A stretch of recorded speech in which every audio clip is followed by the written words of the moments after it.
We'll call the bio, put the gawa. Let's pray. Heavenly Father, Lord, thank you for such a beautiful day. Thank you for allowing us to worship you in such a beautiful place. Thank you for the love you provide us. Thank you for the message you have given us, Lord. Father, as we're here, open our hearts, open our ears, open our eyes to your word. Help us listen to what the pastor is saying. Help us hear how it applies to our soul. Lord, give us the wisdom we need today. Be with us, apply our soul so that we can listen. Pray all this in Jesus' name. Amen. Xin chiếu thì hùng ở đầu ấp của chú mua quân mua hòn hoi mà chia tháo để mà mèn giang của hình chú mua như chiếu thì hùng kiện hám hải mua chúng ta quân mua hòn hoi mà chia tháo nào mua đồng rồi ở các chiến kia tháo xin tìm ta chọn kiến đồ quân chiếu quân mua như chiếu ta xin quân chiếu thì hùng ở tiêu dùng Sài Gòn buôn tại lái bảo dung xe buôn nhiệt thịt hồ xe giảm tiền xe ít su nọ để chúng hay bảo để chúng hay biết bảo để chúng rất nhiều hai sâu thứ tệ nào làm ra sơ sinh ở con kính hai sâu tệ nó bệnh trong ổ buồn tay nay bao dung thế của nhẹ tình hùng thành tam tia thành Giêsu ya thành sinh linh diệu nhẹ mê mang tia tia dung nhẹ hùng buồn toan miền yêu tu Giêsu nhẹ mình ya tam tan ya man si do tia tình hùng tình Giêsu nhẹ mùa tao tia tình hùng quay tình hùng tan tan thế em buồn buồn tình tài ôi dù có tia tình hùng để bao dung buồn tai ngài bao dung thêm mưa nhẹ tình hùng thành gian tia thành Giêsu ya thành sinh linh diệu kê mê mang tia liệt dung nghe hùng ôn toan miền yêu tu Giêsu nhẹ mình ya tan tan ya man si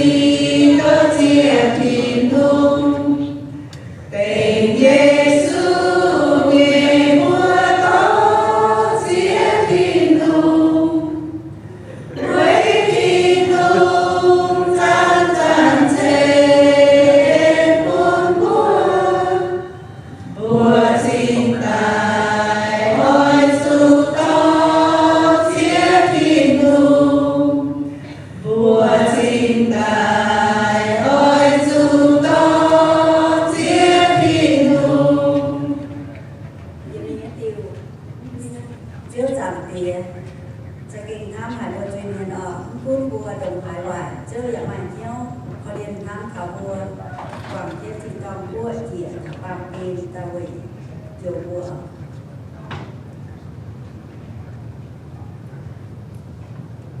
เจียวจางเตียเย็นอิ่วน้ำบัวจุยเมียนดงหายหวานเจียวจอมหายเหนียวก็เรียนวาดบัวป่าเมียนน้อยน้อยไม้จุยกุนเกนคงเจ้าต้องน้อยน้อยเลี้ยวหมายกุนเกนเจ้าเองบัว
thì ta cũng tiêu xe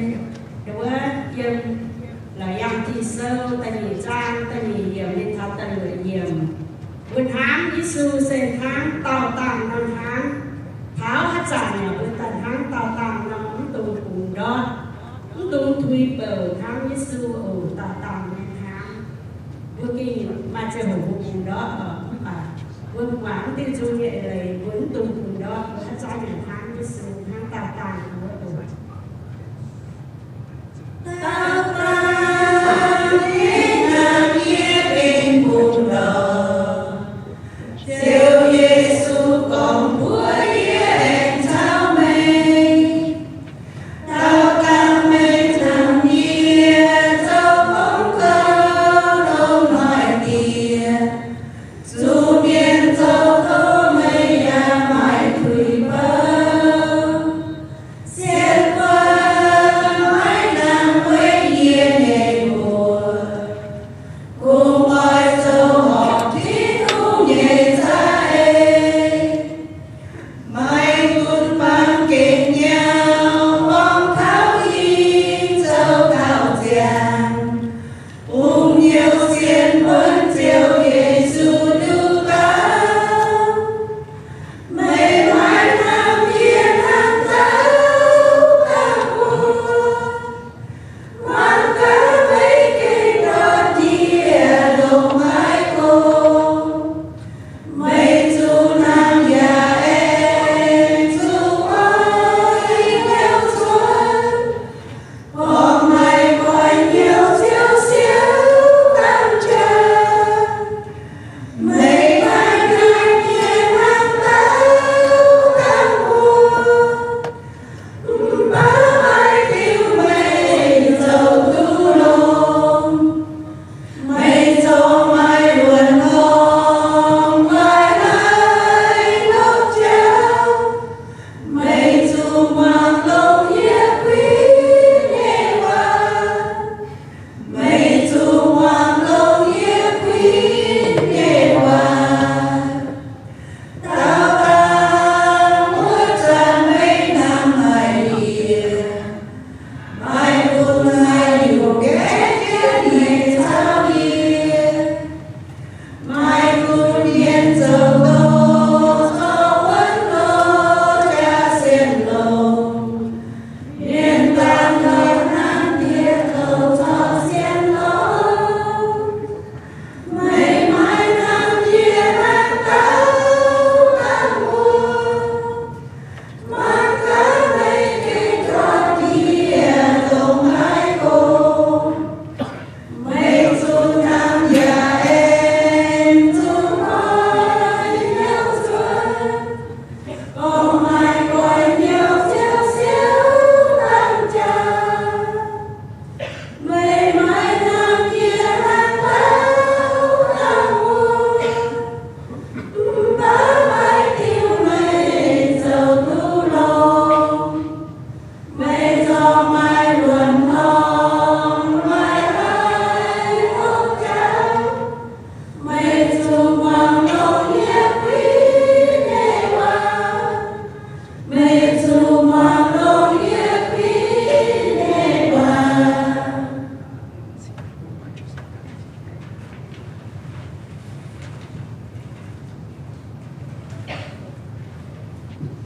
Sài Gòn chiều Nam mùa mùa chào Giêsu giảng thiên ở mùa chào Giêsu giảng thiên mùa nhiều ở mai vùng biển chiều Giêsu mùa chào chiều giảng thiên sẽ ham giảng độ kỳ là giờ nhận nghiệm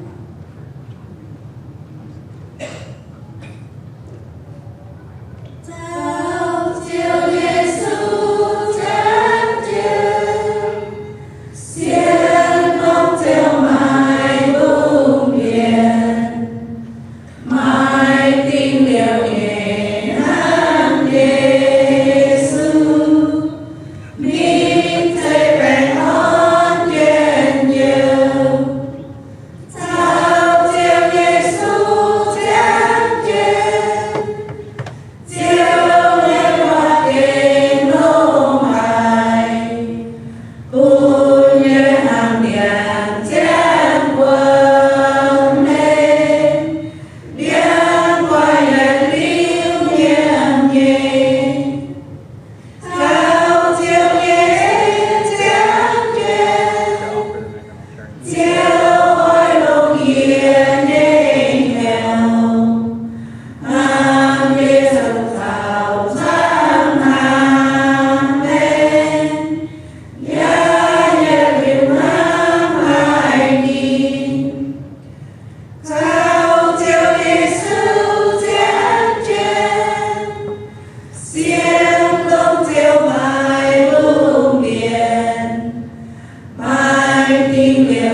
最业障超过风暴。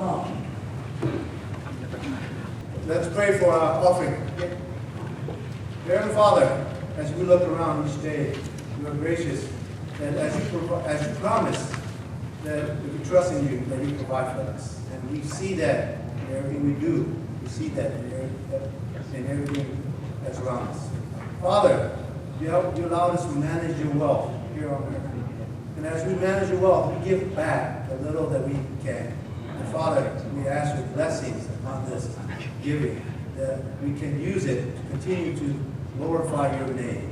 continue to progress your mission. Father, we pray all this in Jesus' name. Amen. Quý em cùng gọi Giêsu say, Chúa Giêsu say tôn quý mẹ. Chúa dập mùa mà dập thảo say dập chiếu, mùa mai cùng mai chia nhung, tú địa chỉ tòa chỉ chiếu cùng đài. Mà nó mùa mai nhẹ bộ được cùng chiếu thì cùng gọi dạng chẳng chiếu. Chiếu chiếu Giêsu.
All right. Hỏi bùa đâu quá học đây đi cái quần phai bùa tụt mình thảo đâu quá này bùa thảo bùa miền hậu quá thiệt hàng nhiệt chít như mình như thiệt hàng như mình so nhiệt chít chưa bé chia diệp lùa buôn hàng buôn tu tai đã ở nón hàng xe hùng cha buôn tu tai phải nón hàng đúng có buôn first miền tu thảo này ở thế à tàu buồn oh he wasn't by himself. That's good. Okay. Do you prefer I hold? I can hold.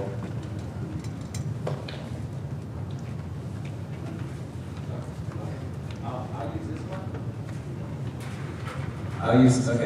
I'll use this one. Okay. Let me see. You say hi. Anh thấy một sự hoi của tôi mình nhiều quá nhiều luôn con những câu làm thế họ John hơi bây giờ mai với tôi nghe sports ministry nó dẫn vào đó làm nhé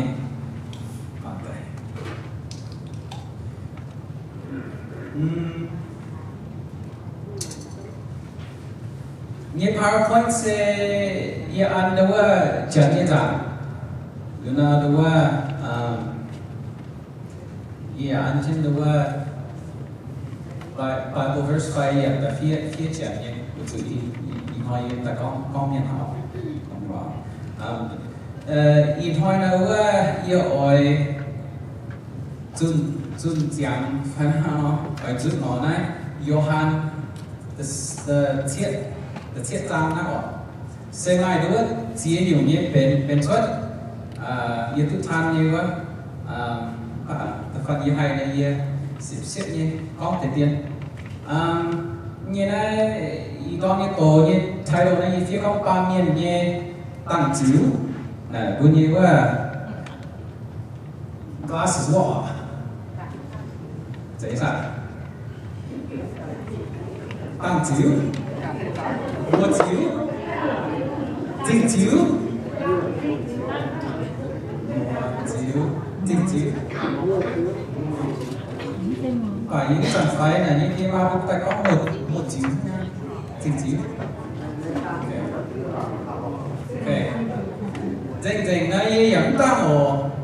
của chủ yếu tăng chính là mình có những hay những quả tốt sinh hải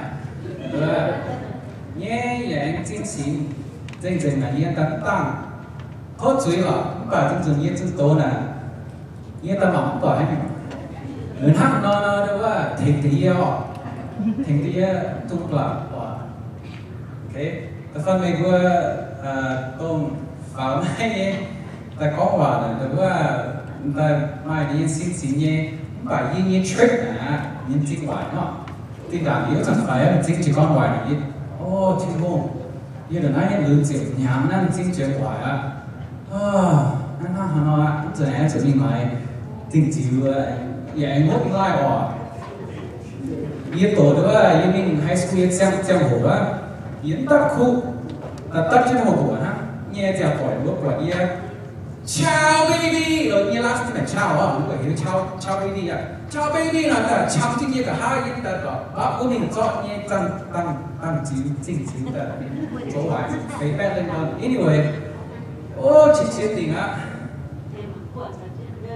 em mà quả trò chết là cô chúng ta chỉ con thứ tối nó phẩm chỉ con đến phúc nữa hỏi chúng ta blessing nhé chúng ta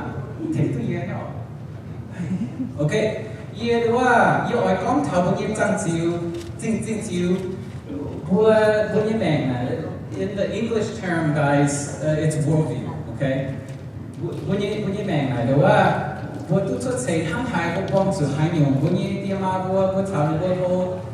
ta bữa thảo như ông cụ anh có sắp tới là bữa chỉ con đó là bữa quậy như lùm vía nè chỉ con to đi bữa như tay thảo chọc trên bữa như mỏng mỏ ok rồi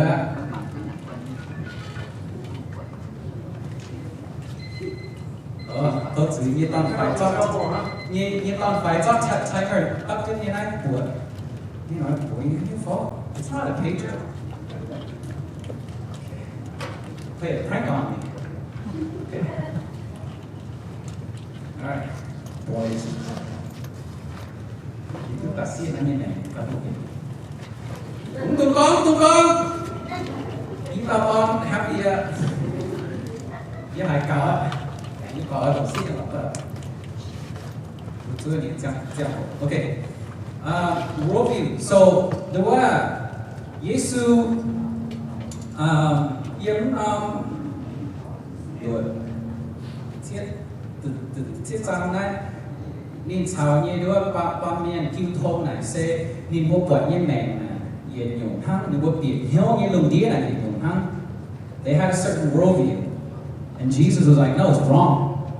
Your worldview is not correct." And so when he came to present the correct worldview, they had an issue with that. Là chuẩn về hai điều đó Israel miền nhé châu Phi sang châu Hồ để chỉ chiến đi nè, một số những bữa đúng phải nhé cố chấp tay chuột nhé tổ nhé nè, những bữa biển hiếu những kinh sâu nè, xây máy biển hiếu quăng, biển hiếu tòng, những bữa biển hiếu như nè, ta nhìn bữa cái hiếu nhé. Một chút bữa hiếu tôi tham nó rồi nó nên ta lại có nó sẽ chẳng chiến na, một chút bữa có nó chiến rồi nên ta tham nó chẳng rồi nè. Giêsu thảo tại bữa bữa có nên bữa biển hiếu như em nè tòng, nên bữa giáo như là tòng nó không chừng cho lúa chỉ chia, hiện thế đó cho lúa chỉ chia nó chẳng sẽ như nè ta tham nó chẳng rồi nè, anh mai tao thảo tại bữa bữa có nên bữa tòng nè, tham chẳng cái nên bữa hiện sẽ nè bữa chẳng nè, ta bẻ chẳng tham nó chẳng quảng nhá. Đừng có chỉ nhá, là chỉ lên na anh em chủ lo tin nhung tại tám na rồi, chúng ta lốt thảo tại thì con nghe cái nhung của những con, thì con những cái mai chia tao, can nè khuyến thức chia tao nhé, ta phải đi khuyến thức sáng nhé, tại can rồi na như bữa đi, của những con đi, mai nha, của những mình tao đi, ta bà nhé nha, rồi na đi bữa chủ tại, you know. You need to protect your reputation, right? So you want to thank the God. I don't know how to say it. You gotta get rid of Jesus, right? So that's what's going on here. So we're going to be reading a lot from chapter 7. And so just to catch you guys up,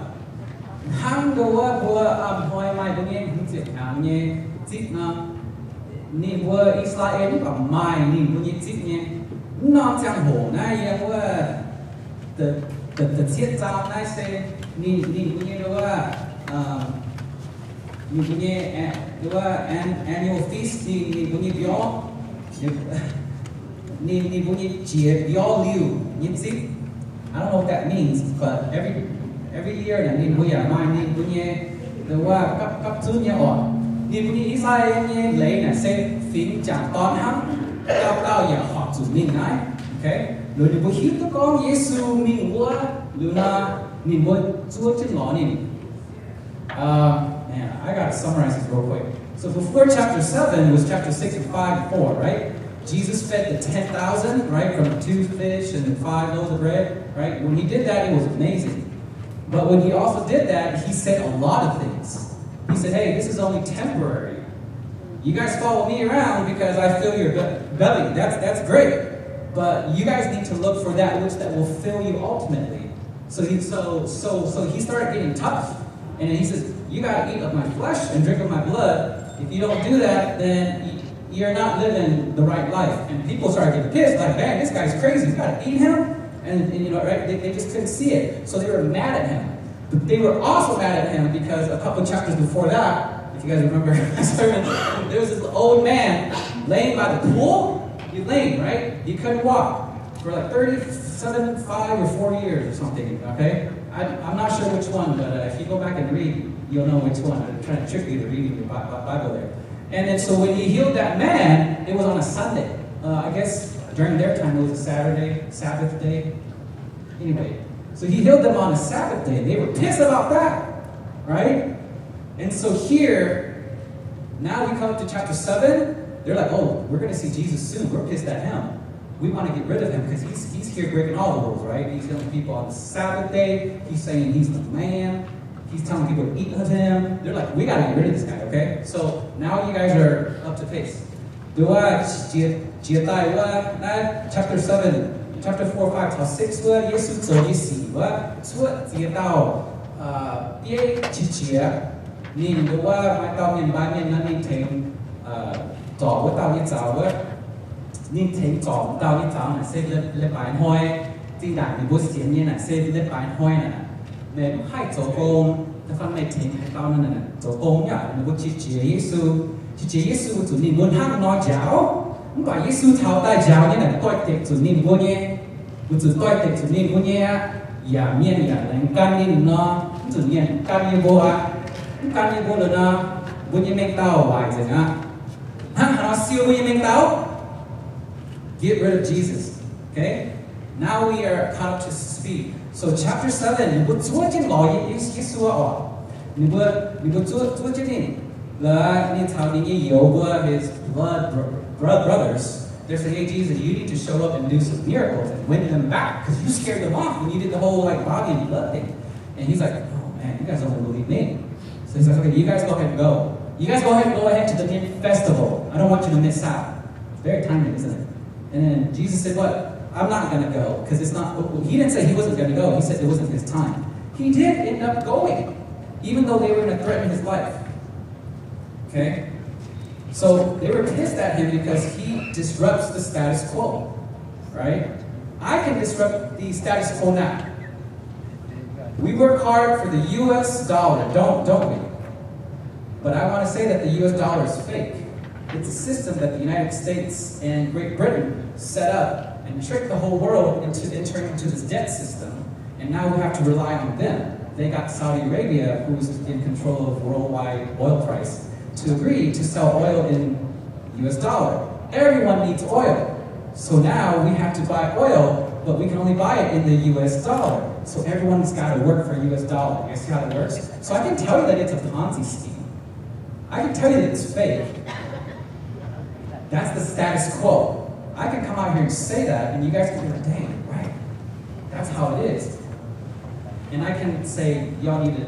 focus on gold and silver. Because paper money, when it burns, it's gone. Gold, you gotta go digging for it. You gotta go work for it. Most people don't want to do that. That stuff lasts. So the real true wealth on earth is actually gold and silver. Buôn nhiên mày nhà họ tập trên buôn nhiên quá cũng gọi như thế họ gọi. The fun way của mình quá chặt chiều nhiên chặt xin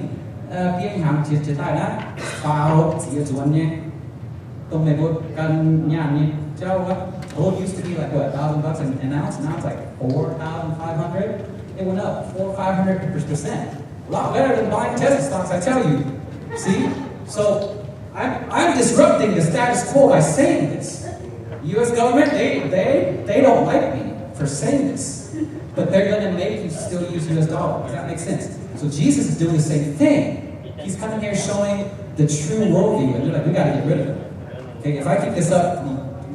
people probably, U.S. government's going to want you. Get rid of that guy. He's speaking the truth. Does that make sense? Okay. So this is what Jesus is doing. Giêsu đưa nên giáo như này, đưa những gì chỉ con nên. Okay, let's read some Bible stuff. All right. So Jesus goes up. Amen. Verse 15. Okay, got it. So yết tổ yết này diệp chúng ta.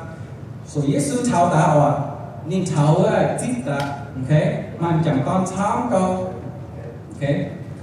chẳng con tham câu. Mai chỉ tao chút hỏi lo nên ta tài nên hiểu tôi nhé. Lừa bố mảng ta diễn nhân lo nên ta tài nên nam diễn nên xách như thế. Lúc chân ngón tay tìm họ. Thế sao? Bố nam diễn thằng này tìm đến à?แต่ฟังยี่หิ้งตัวกองเมียเนี่ยยังว่าอำหอยเนี่ยเสียหายเนี่ยสิว่าแต่ฟังยี่หิ้งตัวกองมันเนี่ยยังว่าลอยตายนะยังทุ่มไม่งับเยซูนี่ดินสอบนี่เนี่ยไว้ให้ติ๋วไว้สุนี่นี่แม่ฟูสุนี่นี่เตี้ยนี่เตี้ยไว้นี่ห้ามเราโจดีกันนี่เตี้ยกำเสียงป่านี่อย่างไรนี่ That's the definition of courage, by the way. Is in the face of fear, you do it. Okay, so Jesus shows up. Good book now. Verse 15. 走后你犹太面，不航海也讲，来外面爱都多收行，宁奉海总来休，耶稣淘汰啊，您这是谁呢哦？您找啊 ？Okay, it's like, well, Jesus, they're trying to kill you. My will is to do my father's will. 你只讲找啊？你找啲皮膚係咪寫到乜都係寫，咪見聲係香多找都同นั้น先同นั้น嘢咩？你不會係調香多講，你不香多講我做真正見聲啊，我做見讀數撈嘢我，luôn luôn nghe chỉ biết chỉ nhẹ hàng ha, ở chỗ cái tổ sâu tổ đưa qua lô nghề hóa nhé, okay, mà Genesis mà đưa qua chỗ tổ kinh tế tơ xuất ý sao miền sao đưa qua giảm lây lại, để cái bút sâu nè, nhưng bây giờ sẽ có chỗ tổ ha, ở chỗ memorize tổ nếu có chủ nếu có tổ như là khổ tại khi ta chẳng chết từ na nếu có cái tiền á nếu có cái hiếu tiền á mình là coi khơi nếu có kinh sâu tại có nhưng mà nãy tôi thấy sâu nhưng lo nghe qua nãy nhưng mà tôi lột trang từ chúa giờ có mà mình còn pháp có mà mày hay tôiว่าmày hay how you say it again recite it mà hay có tất suất như vậy mình tại vì còn pháp hát thì bộ hay có tất suất như vậy nó memorizing nếu tụi hay memorizing là mình lo phiên sang mình sẽ pháp sẽ phải hàng ha tụi mình lo phiên sang thôi येเป็นเนี่ยhọc sang ổ nên mình muốn lạiไม่ว่าช้ำเนี่ยmà mình hay tao cứ học như vậy mình tao cứ học dễ nó dừngตัวtao này ok mày hay cứ cả tổ số wow really อีจานห้อยด้วยว่าtổ số free ทั้งผู้ช่วยวันนี้ที่ด่านนะไม่เอาจุดโตในการทำเอาจุดโตหกคิดแต่ proof คุณฟิงแซงก็ไม่จริงดูมีหัวตอกเนี่ยหรือว่าก่อนที่ยิสุทำมาโจป่านนี้จะยิสุนี่โตบัวห้องติ่งอ่ะเดี๋ยวนี้มันยากของฟังบุมีมันโตยิสุนะบุมีเนี่ยหัวตอกนะบัวกันฮะลงลายตายนี่ก็เตะถ้าเราไม่โตน้องหอมแบบบุยตัวหิวเนี่ยยิสุน่ะไม่ปวดนี่ชาวบุญหอมเนี่ยก็หรอกโอ้ยนี่ถึงไหนหิวถึงไหนเนี่ยชาวหอมเดี๋ยวยิสุทำเราเตานี่จะก็เตาเจ็บเลยเยอะเยี่ยเจ้านี่ว่าเสไม่เจ็บเยี่ยกันทำสไตล์นี่เจ้านิ่งจุ๊บไม่แรงลงหนายิ่งนิ่งเนี่ยเช่นนิ่งป่านิ่งจุ๊บไม่หลงนิ่งเซ่นิ่งเจ้าป่าเนี่ยทำน้องก้องน่ะนิ่งเซ่นี่ใจเตาเนี่ยกูนี่เอาเตาควายอ่ะในมือนิ่งต่อโซ่จีนหางเนี่ยเยี่ยจุ๊บนิ่งต่อในตัวจุ๊บแข็งนี่นั่งน้องโซ่นี่อันตรายก็หิวเนี่ยจับตีได้ว้าวจัดนี่กันจีokay that's why Jesus is like so amazing right so he says hey whatever I'm saying I know you guys are amazed but it's not from me it's from God the Father and it's like dang I don't know if I was Jesus I'd be pissed y'all trying to kill me y'all can't even out preach me you know like I would be doing that but he's not doing that he's a humble man my father gave me everything that I know nhìn hắn nó có về hai điều về ba miền kỳ hiếu như mẹ chăm mẹ hắn nó như là nhìn ở bố để con này bố hiếu như là tất cả mình ye chung mình bố chung khác của chị mình bố như họ to mình cháu mình bố tổ hai tháng quân và ye xuất tại ye hai hắn nó có là sẽ biểu mình có ye kinh thì không ye to á và你不懂还皮肤呀都咸都干宁为还丢我就在发你不冷干宁啊你不也谁接行你抖带你没到呢你不就光哟哦hay à cái nó hay quảng tất nhiên hắn vừa cái phần này đứng tự nhiên vô chất tay sẽ tình hàng nên máy phồn như chia nhau như chỉ lên nhà hàng nên máy xếp lên như chia nhau pha sẽ lên hàng nhưng mà chạy đi xin nhau cho có thiên cái tài nhé bây giờ bố miền con chẳng như chia là lồng chia nhiều thứ chia hàng phế rồi hàng dường bố tự mà tao nó ta chúng tổ không vừa Toyota Lexus á bố mình xây lửa kinh cầu lồng cho nên ca như chia nha ơi ये किन चीज का न्यो एसी के नीचे ना ये दिना ये से ना खाता ही तो ये ना ये तो ये न्यो क्या नीचे हम यो ngay à ở chủ đã bố đeo ở chủ right hiếu tu con này bố chủ hiếu tu con bố tỏng cả ở chủ bố ai quăng hiên ta cái chuyện gì ta giấu cho mình cái nhỏ right that's what's going on here you tie in ye hiếu tu con Giêsu cho Giêsu nè tụng chiên quá bạn này có đồng hay à ba hai quảng người lộ cháu mình căn nên của chỉ nói quảng người lộ cháu nè ta đọc những nhỏ ok hát có vẻ như miền nọ có vẻ rồi là vừa hít chút tai rồi nè mình muốn hỏi nghe nè tại em có vẻ chứ những à có vẻ dễ dàng nhé công chân rồi cần mình có vẻ như này rất là khúc gì nhá chẳng tua ये con như mày chia nó ý mày bia năm chia ta có năm hảo mày có mày xì năm chia ấy thế là chia công bè có là khúc gì đấy nè so you time nghe bia là như bọn ta nghe ta bằng hai phim số ta chỉ công bè chứ mình okay this is what's going on okay page 2 of page 10. Just kidding. Okay, so Giêsu nghe con sẽ đượcว่าtại của ban niên con ni bố bị hiếu thảo ni mẹ mà or to thiếu vậy tại ban niên that's all he's trying to do worldview okay sin comes from okay, choosing and maintaining so just like what I said is the leaders of the day, even though they saw that what Jesus was doing was amazing, they couldn't follow him still, because if they did, then it would seem as if all their years of study and convincing people that life was a certain way ends up being a lie. They would lose face, and they can't do it, so they have to keep lying. So now you have a false worldview that you have to protect. See how hard it is? So sin comes from choosing and maintaining the false worldview. All right. Convictions to go. So, Giêsu ở đây của mình như là sẽ mình vừa xiên nhẹ mình hăng hay nó là bỏng, của chúng mình vừa như xiên như là cùng kín mình vừa cần hăng kín ta phần ngoài hay như hay thành tức mình vừa là mình vừa kín mà và Giêsu của mình vừa có mình hai mặt phát mình hai mặt đen mẹ quả nhiên mẹ vua chủ hoàng em cầu ô vua như mẹ mai cầu chám đấy và người vua nhiên không hai mặt phát hăng cái phần này vua mặt phát là người vua kín người vua can Giêsu vua này vua có mẹ kín mẹ can hai hình mẹ hai hình về hết điều mẹ hình nói chẳng nói mẹ xoay nhá mẹ xoay con căn tàu hình quá ham hỏi ăn tàu em xoay nhá nhiệt liuอย่างตั้งไม้กันเต้าเก่าเฮ็ดแม่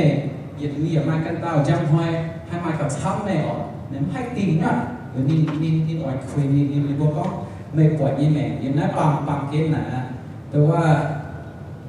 short sighted how do I say that anyway เอาจะมาตึกจังเด็ก so verse 19 oh okay we're gonna have some fun now เจียบช่วยยังYep, it's doing. Nin bu itu mo say nhỏ, một sự đó là nin bu nhé ông cụ thầy nhé, thế là ta mo say đó là uy nin bu ở mo yếm đó là tây cùng hoang, wilderness, okay, là lớn như con á, mo say buôn lên là mày bu hết dễ, thế nhé, và mày vui à, mãi à tao can lên lại, mày vui về hải điều lo chán tại tại now he says it, mày vui à zoom xích nè, quả sắp hăng, tao này tùng bộ ảnh phải uống giấy nó lò và mình có chiên quả nha có chiên quả đi này chú miên nha thế là你讲钱话哦，你做为一顿表，一道表，一张表，not correctly， 一张表。My goodness, someone said wrong the last time. 一道表 ，fine， 表在面呀，道面一道 ，okay， 无所，we'll fight after this. 你做为呀，你 OK？ Thế phù hợp thế là đi con bè ao đi quay lốp đi nhiều hậu xuất đây mai xiên diễn tạo như con nó sắp sắp ha Giêsu hiếu tôi những nhìn nhau nghe là cho con nhìn that which they were whispering he spoke it out loud I'm just gonna say it why y'all trying to kill me oh man he said it right rồi nhìn con xuất là để con cho nước tay á Mô-se đi lên là mẹ chú mẹ chú mái can Mô-se đi lên là hay điนี่ไม่น้ำเล่นหลังน่าเซดูว่าฟิงดูว่าตอนชุดเสแต่เนี่ยตอนดูว่านี่บุกป้องhàng chếป้องhàng chế làเซนี่บุกป้องชิ้นhàngไปหรอยาชิ้นhàngไปหรอที่เราพูดเนี่ยvậyนี่บุกป้องhàng chếนะở chủดูว่าthực sự là cắt đốt quý thì có nhiều ok tụi con là sao chia sẻ nói nha ok chia sẻ cắt đốt về chủ năm giang hồ là bố hiện chúng tôi nhận những con rất nhỏ năm giang hồ là đối qua chim hông nhân nhiên phải dạy chim hông nhân nhiên là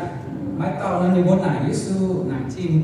chim hông xiên phải xiên bên này như con hàng nó hít tụ hải tàu nhá nên là đứa thiên hùng bố bảo chỉ là ok ta phân biệt cái ỏi hiếu nó tung can như nhiều tế ở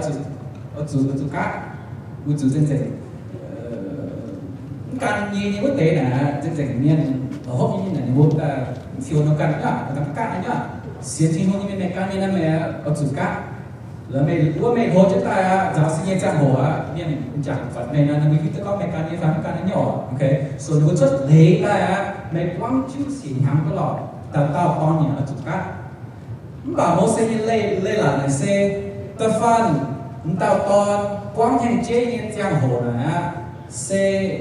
chào đóว่าđể bài hoài nó hoài chọn chết nữa na mô xe nó có hai hình số ạ ta ở chủ cá chủ cá như trang hồ này nếu có con cứu mình走工那么怎样算 ok ví dụ Giêsu con à Mô-se như lên là để bây giờ chưa mấy cần nhỉ để bài hoài hay là con phải nếu như trang hồ cháu tuổi chất năm hoài là na mình có lệnh走工cát nhé ye thành niên bài niên cho nên có như vậy chúng xây rằng chúng cao hồ chúng cao lồng chiến chiến cát đốt mà này có chi chế ở tại tại bữa nào lóc tình á okay this is what's going on okay đúng là how do you say hypocrisy in Miến hypocrite bùa tình trạng không chưa okay rồi nhìn hăm nó có á lấy bút tình trạng nhớ chút miền à nhá wow Giêsu ta mày có những muốn từ đâu kia tại mày nhá và này có siêu như hòa nhá mày vô can Mô-se và giúp can nhìn giáo như hòa can nhìn giáo như hòa meaning lấy bài hỏi và ta phân mày cho khu sĩ khu ông na khu cho nhá yên hăng nó cho tôn khu sĩ thỉnh cao miền bài miền nhàng giáo và mày vô ở ta tại nhớ biển hiếu mày vô ai can Mô-se này là vô biển nhau à để có một cái mà vô là two-faced liars, hypocrites, all right? It makes sense, okay? So those of you think that Jesus is weak, no, he's not weak. He lays his life on the line to speak the truth. Okay, so this was the whole thing. This is why they wanted to kill him. They more I didn't know. Tung năm trăm hồ, chỗ phía nhân là nên bố chủ đó là nên bố nhân công này sẽ áp chân nhân can lệ,แต่มันว่าáp chân nhân can lệ phải áp chân nhân can lệ làอยู่นะnên bố mai công nên bố lộ chết đấy nhá sẽ sao nó như này nó như nên bố như how do I say reputation nó như mình hiện nay tại bà Giêsu giúp con nên bố yên hắn nó giống bà mẹ bố à hắn nó ở tại mẹ bố tỏ ôi con bố con mẹ này con gì đó yên tổ số tiền hàng nhé nên chúng tổ chế sâu nên chúng cái túc biết nên nhân lên tao tại hắn yên à right you gotta protect your reputation that's why they want to get rid of him okay page 3 you guys ready for page 3 okay so nên hắn nó con nên vừa nên có như sen xiên những bản của chúng hai tao nên mình chỉ có những xiên như vậy okay okay, what's the next one? Conviction, strength, the status quo. Okay, let's go to the 2. So, in the end, Giêsu muốn đi của con này của can tin home. Và như vậy cũng này cũng hiểu con, này của can như thế này, còn phải này của can như thế này sẽ chủ nhé, và này của can lồng này, này của can lồng còn, vì chủ này có lồng còn na, cả hai hình này mình sẽ kinh sẽ tin hồn như này. Wow. Imagine, okay? Imagine my miền pháo đã có mấy bữa. Này là sẽ tin hồn như miền. Wow, chỉ nhau who are you to say? Giêsu thăm họ con nhá. Đây là thăm đấy. Mình muốn thăm nó xiên. Và yên số thăm nó ta nè. Mình muốn to đây là ta có yên nè. Mình muốn có tỏng nhá. Mình muốn có tỏng và mình muốn cho sẽ áp chân miền can này đây là cả hai hình ạ. Mình muốn sẽ cần tiền như phim xem. Mình muốn như faith, mình muốn như xem phim này ạ. Ai tiền ạ? Muốn nhau. Rồi mình muốn tay đi đó. Rồi mình muốn chỉ chia. Right? Lộn quả tao á. Tay đi hăng. Okay? Nhìn đúng à? Vuốt bí như nè. Nhìn khôi coi ta buôn giang thì xíu nhiên túc quả chẳng vuốt nhá. Yên thì nó tay đi nó. Because mấy tay còn nó mai tao tay nhau buôn. That's why you go ở tay đi. False Christian. Okay, so I'm gonna wrap it up now. So đúng là nãy chút nói là yêu ai này cả bữa. Bữa yên đó này yên này bằng kia là xe mà hai tao con xe không hề. Nhiều rồi. Okay. Mà cả bữa cùng hóa chẳng chăng xuất xảy ra hàng chút thay to thì vô cần nghiêm chứ cái mình xin cầm gì á. Okay. Bố mặc nung, bố mặc túng, bố mặc chè, chỉ chăng xuất xảy ra hàng hay số chỉ xí tận mình tài khóc nhỏ những cái nhất xuất xảy ra hàng thì vô cần hay mình tài bỏ nhà ví dụ mang cái tao xảy ra ok bao nhiêu ní xuất xảy ra đấy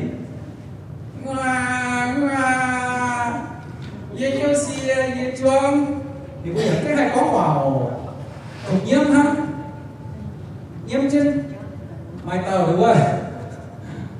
nèเป็นว่าเป็นเช่นคนกว่าน่ะเก่งเขาอย่างนั้นมาถึงนะเขาวันนี้ตอนโหก็จัดไฟว่าสองต้องเป็นแต่จิตชาติเนี่ย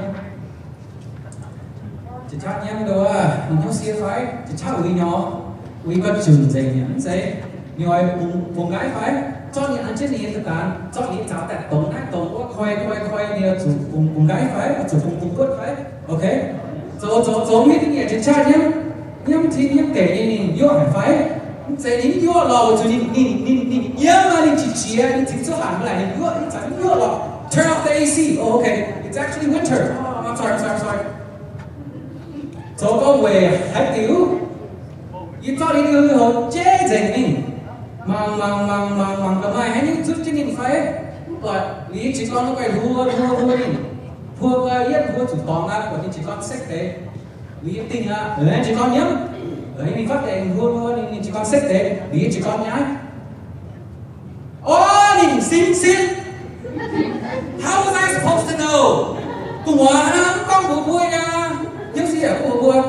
chính gì ở bố vui nhưng mà cho mình ở bố vui xin điểm hai con bố vui bố ba miền bố tao ta bê sen khu nè bê sen khu nè tụng ngôn chê có hay chúng thành câu đấy anh câu hai mỏi để anh câu hết đấy anh câu thế như sao viết xuất thế tại hắn bố căn toàn bố căn á ok nền là xe nó hai tao con nền là không hề rồi với chụp nền vua ta tao chỉ con hai cháu con tại mà phải chơi mong tỏi bỏ nhà hốt ta là vua biểu đức xe vua ngỏ như con lò như là tu bể yếm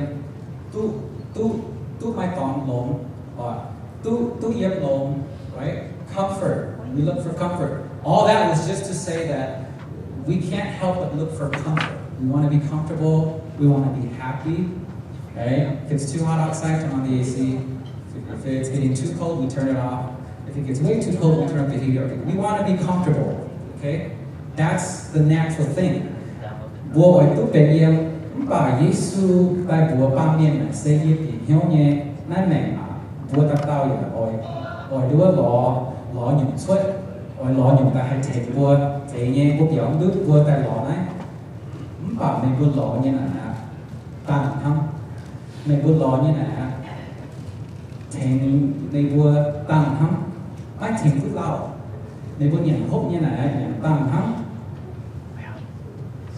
kia mong nữa là anh hơi xia anh hơi gió nhẹ ok cái phần này nhỉ cái xoay là nếu để mông đấy nhá ăn nó bị gì cha ó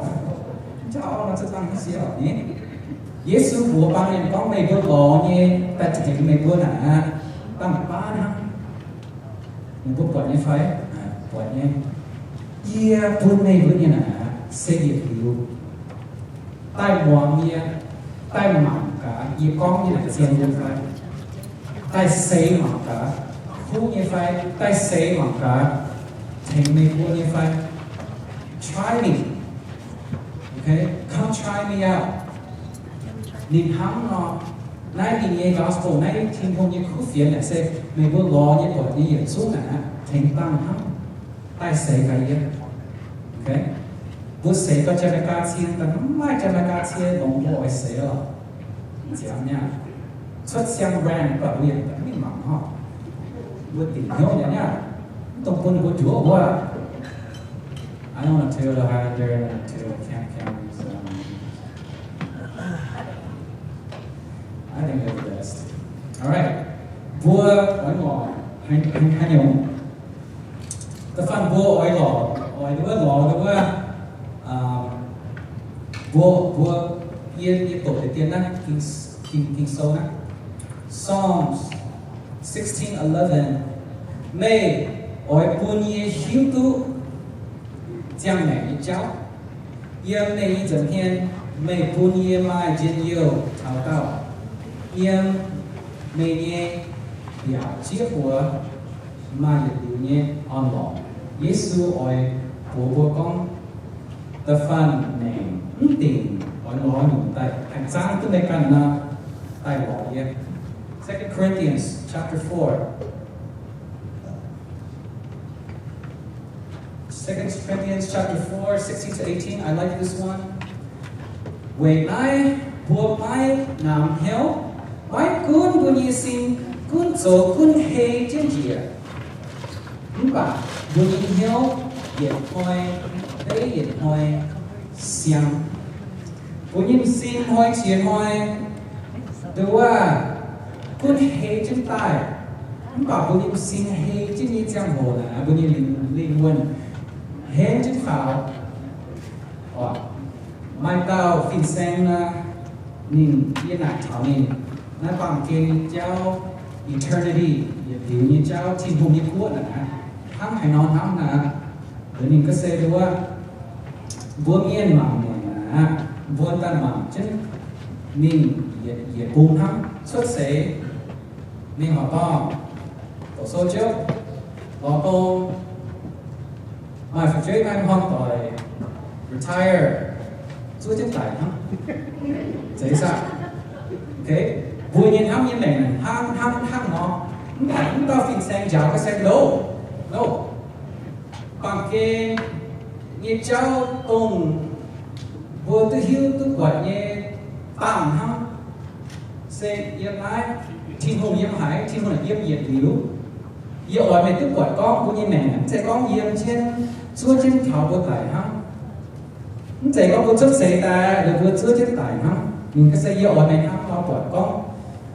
Giêsu cho hàng tại đồ chứ mẹ mày quản màyว่าnhư mẹ là cố chứ mình tả bà ta phân vô mạo như thiên hùng như quá như chỉnh xíu ta na như cho hàng tại đồ chứ mẹ bèn chứ mày nhìn hả vui hôm nay bằng kênh xin chị con hê chân tay lại con vừa mẹ thôi bà yên Giêsu vô cùng nhìn tôi quản như này sẽ vừa thảo phân à nó làm thảo à thế sao how about that for a worldview okay Giêsu ở cùng một hăng nó bị heo tuần kia mình có một bị heo nhỉ ta cảm nhỉ quân chúa chân tại hăng cũng như bị heo no Giêsu như bị heo là hắn nhớ mày làm thảo à mày làm thảo phát à year 5 hả? You guys celebrated my birthday last Sunday. Okay, I was born on May 10th. When I was a kid, it was rough. Because whenever it was Mommy's Day, people forgot about my birthday. You go to that, you can tell me you okay, nhá, những hổ những sợi sợi quay này okay nhá, hổ ma okay nhá, và con nhá, okay. Như phê chữ phong hả nè mày bua tông cổ đến ban nát xích trở lên bếp trở lên chuốt trở lên á ô you có phí tiền à you xuống của mình thì còn ý hiếu nhà nhé một quầy quầy tròn quầy tô bông nắng như là quầy tô bông như là chỉ xin về trai không tiền em ba mẹ không tiền em xin về hay ra tài chỉ cho nên á như này mày cho Allah tu buat Yesus mày tu tình cầu phát ni ye nay ye tu xuống tức là mày thấy quá ye phát ye phải chỉ dám hàng quá nếu này ye Michael how young are you they're trying to be nice how young am I not old enough I want to go home I'm done with this I don't want to play with US paper money I'm done with that the debt stuff everything just gets more expensive it's done I'm done. Okay, so put you comment today what you will not make in human. Okay. Oh, okay. I have 2 more verses. Romans. Okay. Romans. I still have some more time, Tang. It's on 2:37. Yeah. I'm blind, Tang. I can't see you. Romans 8:37. Okay. Let me read that. Year night day in Zoom giải trình I don't know what that is ký từ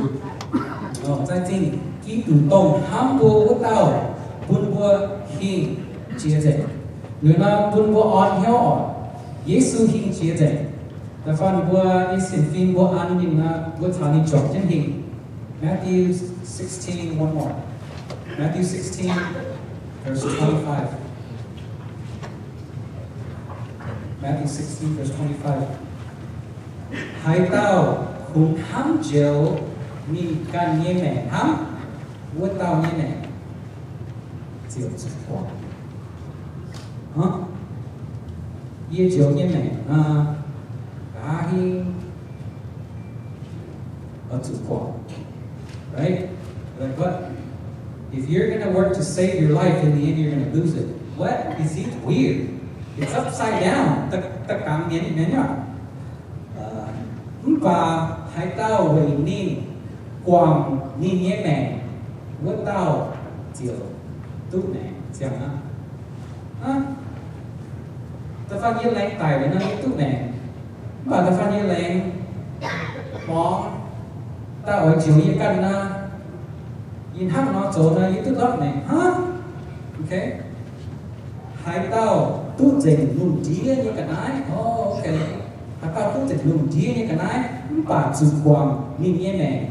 nín tụt với tệ cái này, chốt hai nhiều.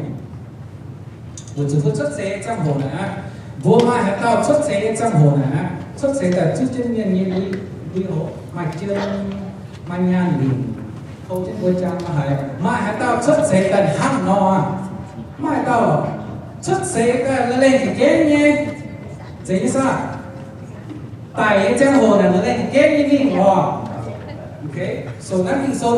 hăng nó con. Yên của nhìn nè, nhìn nó bằng cái nhìn nó lùm tía này, ta phần vượt sáng tay chiếu của căn cả hai khi nó vượt rót rồi nè, và ta phần vượt trong như này là vượt lên quảng rồi, để ở trong lùm tía như cái này nó bằng cái nó vượt bỏ tiền eternity thiên hồn như quốc, nó vượt tại này, nó mình thiên hồn như quốc nó yên vượt này ta, mình có mình mà giao cùng bộ như nhau nhỏ, thằng năm trăm hộp nè mà nín tại chút trên bùa nhau. Okay, let's make a bet. Bữa cả thầu chi con bữa mà cái ta nín này cả hơn mà cái ta nín mày đúng là mày cái nhân cả sống thằng năm treo hồ đó thằng năm treo hồ này ta I wouldn't care anymore. Từ từ mà có những thiên con này cháu là sẽ cement ra được cái cháu là nắm chiêm nó nè biểu mình con vua tôm và trái đi nhiều hong như thế luôn đi là mình tháo thiên con người ta quay cái này nhá mai chặt gì là nhau nhỏ. Okay, let me wrap up with this verse. Hãy tao tút dành luôn đi như cái này và dù còn đi như này đi tu quốc tế cái này sẽ xuất hay những mai làm lòng nhiệt tế ninh mai hay nhiều hay chiếu tu ninh như này rồi, okay, có hai hình này cũng vậy, phải ninh tây mà hiểu chắc gì nào doesn't make sense, okay, so that's pretty much it. Đúng không? Giêsu như này là vua mai chia tao này tổ kinh số là về hay tự nhiên yếu con nhìn, right? Nhiên yếu con nhìn với chủ vua như này là vua giang khâu nhé, vua giang là vua số con à như vua tiếp tục chăm ta, người Giêsu thảo ta vua con mấy chỗ còn gì nhá, ơi tao coi bài hay nè, thế như sao? Thế chỗ chủ vua chỉ mấy nhá, ta phát Giêsu y hoi y giản kín năm giang hồ tại nát bàm kê tại chun tô tại giáo na mình mặc nặng yên gì à yên làm gì nhiều yên đi ta con gì can yên bên nhá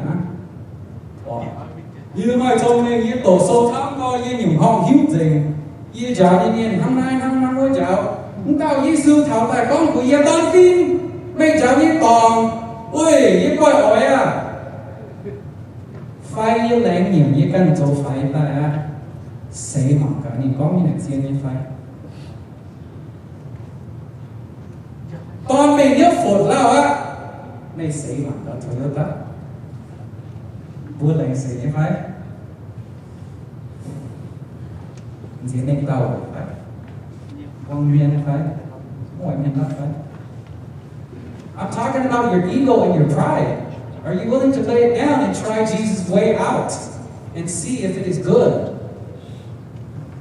Are you willing to? You've been coming to church for a while. Have you been walking his way? Try him out. Vươn tay, khi con vươn tay lên bài lao á, mỏng cái như này, vươn chèm như này, phùi kinh sâu như phải. Vươn tay cứ chỉ thẳng nè. Như tay anh chèm hồng này, như tay mỏng, chèm chun tổ nữa. Vươn on thì đi hiếu lắm. Bảo Monday nó tay đi cần chỗ nhỏ.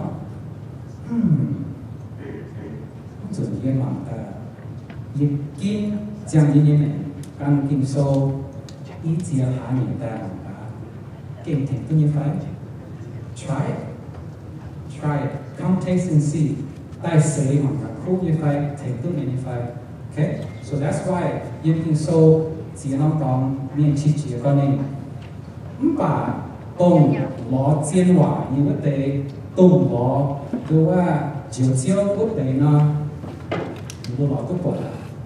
ดูปูอ่ะมีแต่การที่เนี่ยมันออกห้ามมีใส่ออกนอกหรือน้ำบัวแรงเป็นนี้ใส่ออกไฟบัวแรงถุยออกเสร็จปุ่นบัวกินอยู่กองเช้าเนี่ย chapter 7 we're done we'll start chapter 8 next okay thanks you all yeah ta cáo tăng let's pray. Father, we ask that you would watch over us.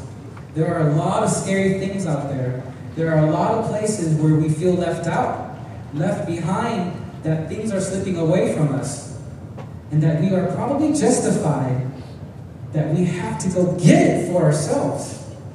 Yet Jesus you lay out a different way. And you were perfectly obedient. You offer us your perfect righteousness as a gift. You promise that you are going to give us your kingdom. You want to give us your kingdom. Wow.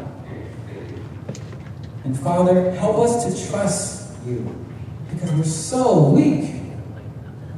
We're so short-sighted and that we struggle here. So God, give your people faith to believe, eyes to see not only things that are seen, but things that are unseen. We pray this in the name of your Son, Jesus our Lord. Amen.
bữa chủ nghe tông nản chi xuất tài nên vừa nồng tàu để đi dùng to như dám rồi để nghe tông đi đá bẻ tai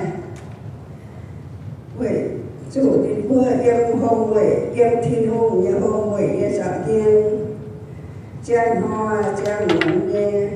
em giảm thiên hôm em kéo của chủ đi tông trời đến hôm vậy với tao và chọn được người em têu với đình vừa em lái đi đình vừa hiện điều mái ngỏ hiện điều mái gác á vẫn hoa cái đục tàu dạ phơi mái chủ đình vừa về chủ trời đến hôm vậy và đồng với tao để đi dùng to khỏi tàu đình vừa tháng đình tháng cầu dùng để xéo cầu để biết đi dùng nó nên là to đến vừa nên thảo dùng mẹ như ổn chí thiên hôn rồi xót ca đối nhiên chi xót ca đối nhiên quân xót ca đối nhiên tiêm quân mình như hãy để đi sâu với hãy thì ấy như năm nay nặng chi trắng xót để kinh sâu tại chàng xót để kinh sâu tại nồng nhân như mẹ vua mà nặng chi nhân nhân có xe chụp chàng cái nó đổi hàng kinh sâu ta on cũng như nhéo ồ chú nên buổi tỏi xót để kinh sâu tại chàng kiến với sản của quan giàu sẽ mà năm cha hộ của quan thi đô sẽ thi đô gọi cũng vừa đầu với hắn đi lệ như vậy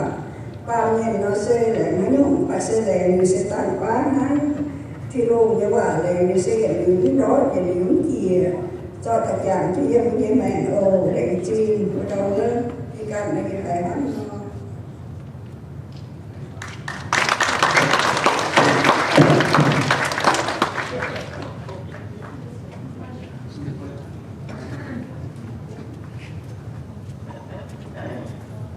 Ok, rồi đọc lại cả vừa lại ta cáo về phép lực chào danh và chiều pháp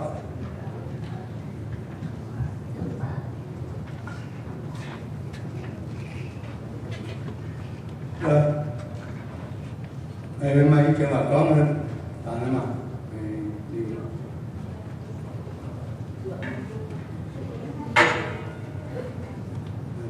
con người hiện tại hiện tại có thể làm này có thể cả này rất là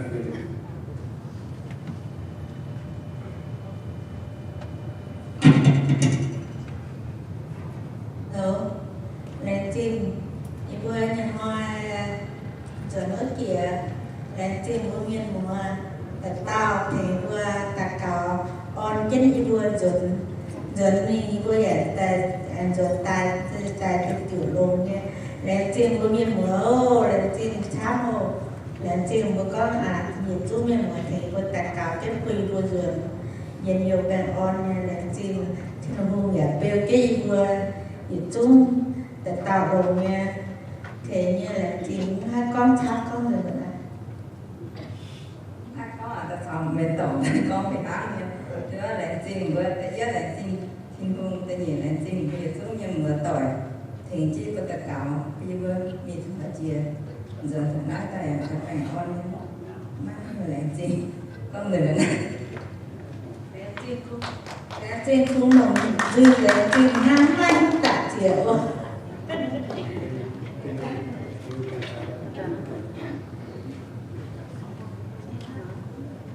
thì nó sẽ anh hết giờ bên những chế hành nó vừa chủ vừa mai tàu vừa nghe chụp ban mới tỏi tu tâm vào to một trà sâu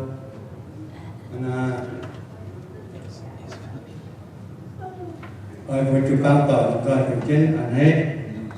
vừa tại tất cả mình tại những cái con ta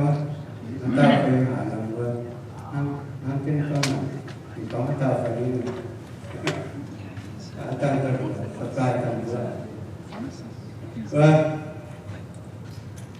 mà hắn nó anh ấy con bây giờ chụp bằng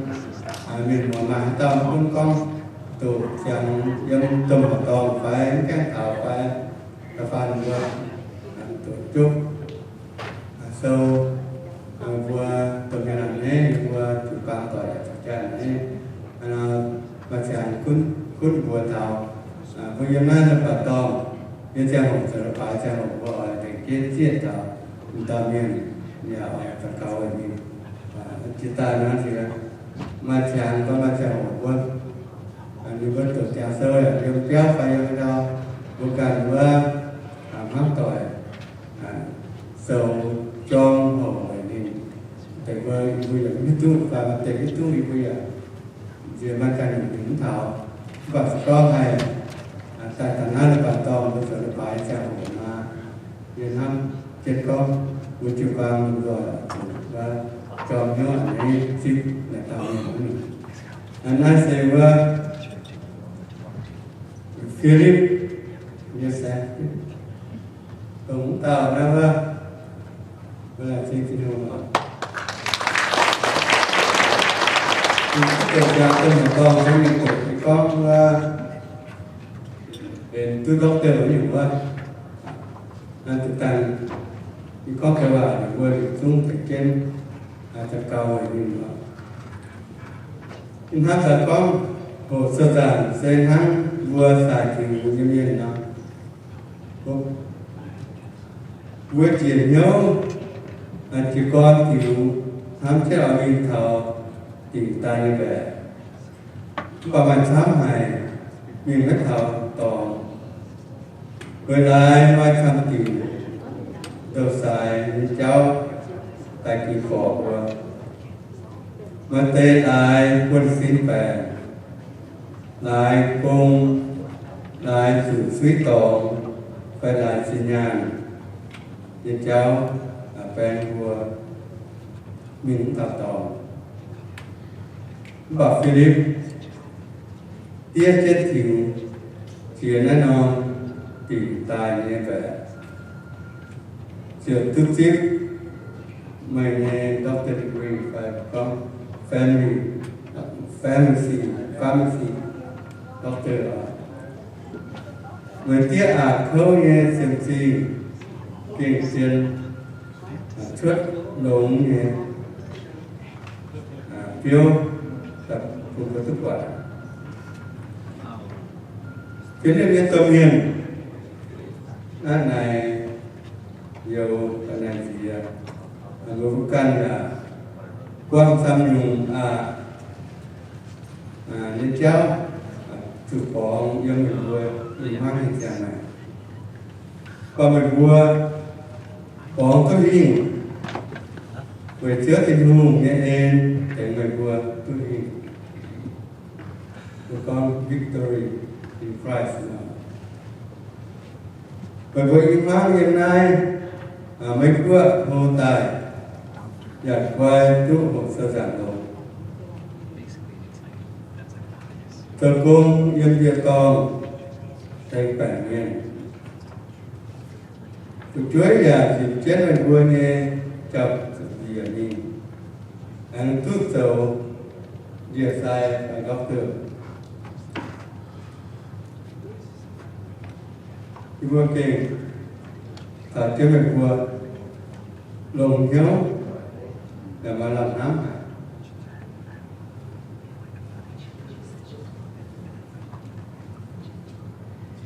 Philip mình giàu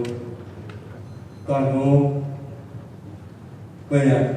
coi cháu quân mẹ hiểu vượt cả những cặp chân mình cùng quân vượt tập tàu là tu của sơ giả anh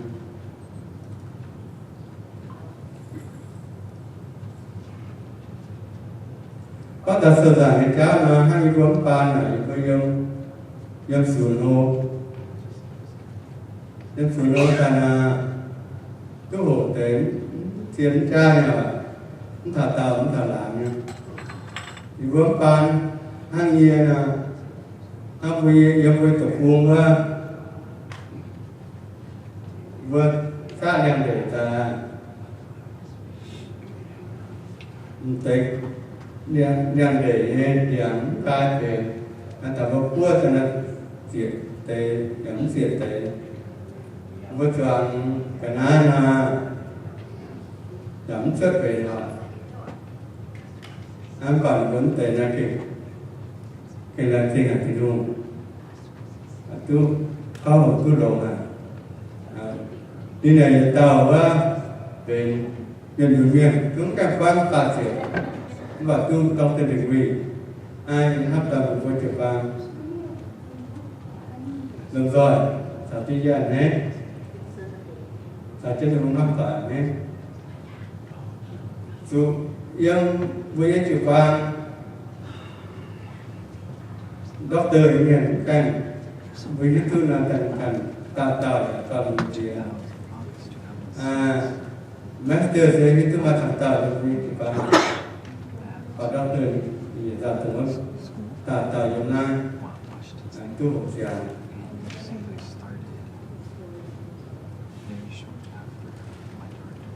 có thiên cái vào hẳn nặng hơn. Education is like running a marathon. We all begin the race with enthusiasm. Yet many may find themselves unable to reach the finish line due to various challenges such as health issues, job change, relocation, or financial difficulties. However, you have persevered across that finish line, earning your currency doctorate degree. Your hard work and endurance have indeed borne fruit. It is essential to remember that your accomplishments are also testament to this support you have received from God. Your parents and your friends who have stood by you along the way. As you continue on your journey, always place your trust in the Lord, for He will guide you toward brighter and more promising future. In Proverbs 3:5-6, it is written, "Trust in the Lord with all your heart, and lean not on your own understanding. In all your ways, acknowledge Him, and He will direct your path." Your church family is incredibly proud of you and stand with you as you embark on this new chapter of your life. Can you stand and then we pray for you? Amen. Và tỏ qua tất cả về đi. Tôi tin được thành kiến đi. Well, especially we want to thank you that nice friends even coming from Japan to support the child's family. Thank you. God bless you. Nhưng mà với đồng thời với chuyện nhỏ anh ấy là cầu cũng tin đầu tiên có tin đi rồi bắt đầu anh đi chơi lên mình đã này họ đi vô TV anh phải trên nhiều lắm rồi nhìn nhớ là gặp là cầu càng tiền thiếu mình phải tình hùng mình là tình em tình hùng lại chỉ có là tình thiếu à mình chế nhiên thiếu mà cùng ai này nhiều buồn y hoán cùng tu chuối người chuối ở trà hòm các toàn bộ này Philip chưa thì tìm chú rồi nấu như họ hồ sơ hồ giàn chú hồ con anh chỉ kinh máy hùng này cái phần cái bao cũng chỉ cầu cứ một chàng chứa tim hùng đầu tiên có nên mình ta hại nên giờ để công có nên vào chàng tiêu có nên ai mà chàng rất giờ tình kỳ để ta chứa tim hùng này chàng đừng chàng chứa cầu chứ đi cầu chứ nên nhiều tội mua cầu chứ đi cầu miền cầu chứ đi xuống mặt cầu support nên ta tạo chưa gọi là tình mình đấy cho in hại và mình cái kỳ là mày nhớ cũng thể sai lầm trước tiên bây giờ chú quan nhiều tội là đấy mà bây giờ nhớ là mà làm nắm tỏ về lãnh đạo toàn lúc của chàng nên tội sai lầm tội sẽ chơi lên được rồi mình cũng trang rồi nên giờ cũng nghe thấy nhiều con nên giờ thao hại là giờ cũng giờ tốt đồ giờ tốt tùng luôn ai có chức nghiệp quân xin nên xin giảng là đầu hết và sẽ mạnh ra muốn siêu ảnh là chỉ toàn sĩ ai không và nát cả cả chỉ đây người làm chế sự để mà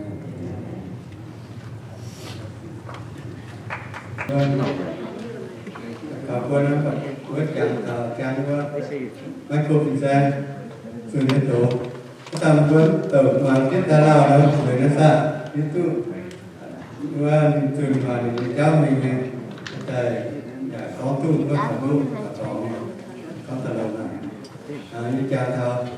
có vâng vô hồn quyền thăm bữa sự quyền thăm bữa mình là cứu xe cho mình thì tu cùng với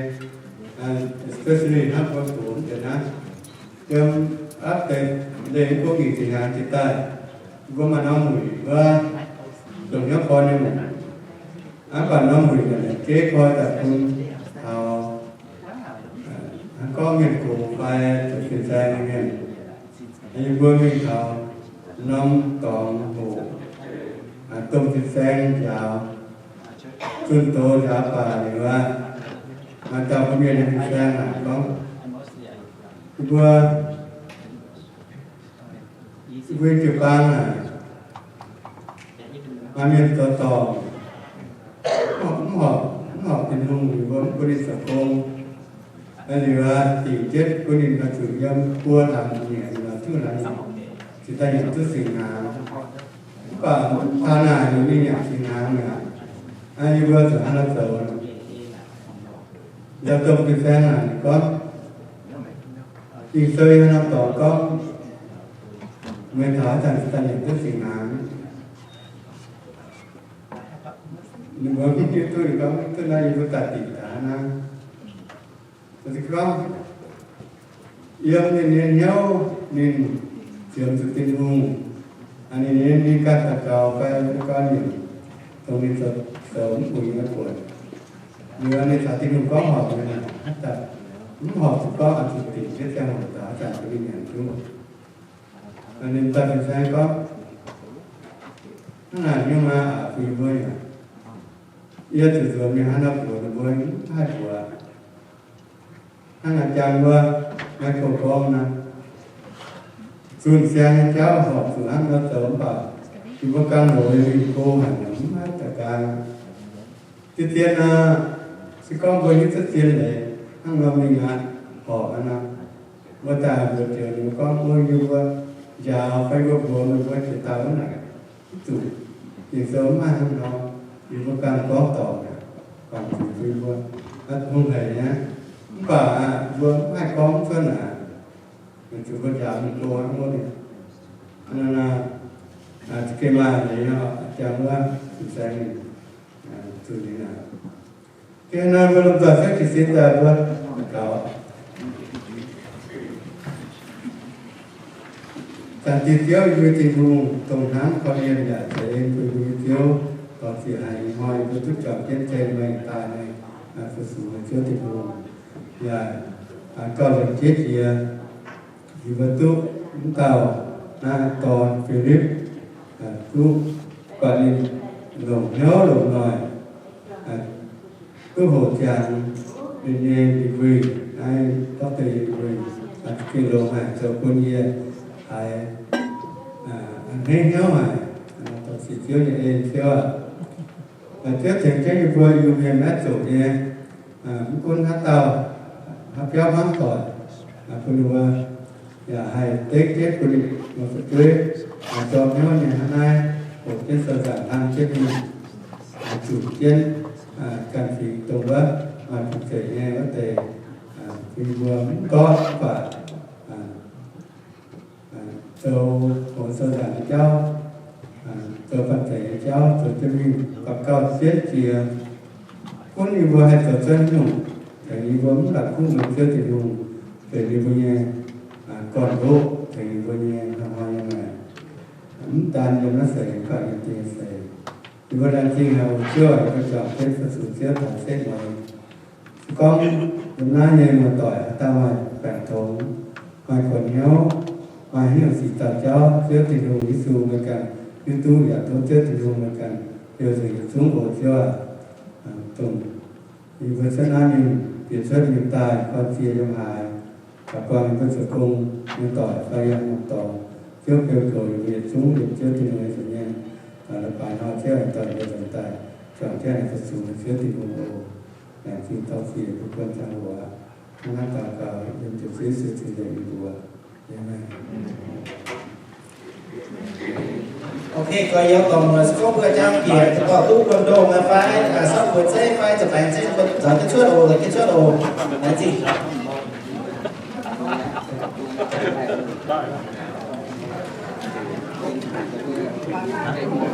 Oh, the gang go, yeah, the gang goes yeah. What's that gang goes